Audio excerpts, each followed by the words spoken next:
இன்றைக்கி கார்த்திகை விளக்கிட்டு எங்களுக்கு நேத்திக்கோ அப்படின்ட்டு குழப்பமாக போயிட்டுது. எப்பயும் கனடாவில் எல்லாமே லேட்டாக கொண்டாடுற மாதிரி தான் இருக்கும். ஸோ கலண்டரில் பார்த்து தான் நான் கொண்டாடுறது, இல்லை கோயிலுக்கு அடிச்சு கேட்பேன்.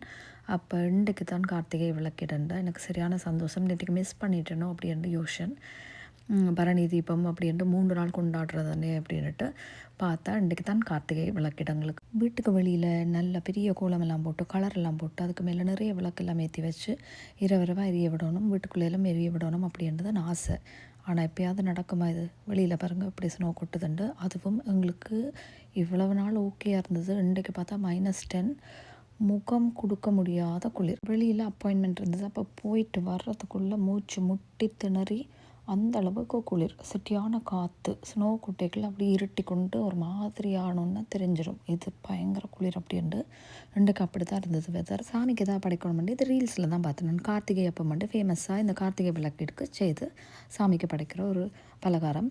எங்களுக்கு இந்த வாய்ப்பன் இருக்குல்லோ அதே மாதிரி தான் பச்சரிசியை ஊற வச்சுட்டு சக்கரை தண்ணியை விட்டு பச்சரிசி அரைச்சி அதுக்குள்ளே வாழைப்பழம், ஏலக்காய், தேங்காய் பூ எல்லாம் சேர்த்து நெல்லை பொரிச்செடுக்கணும்.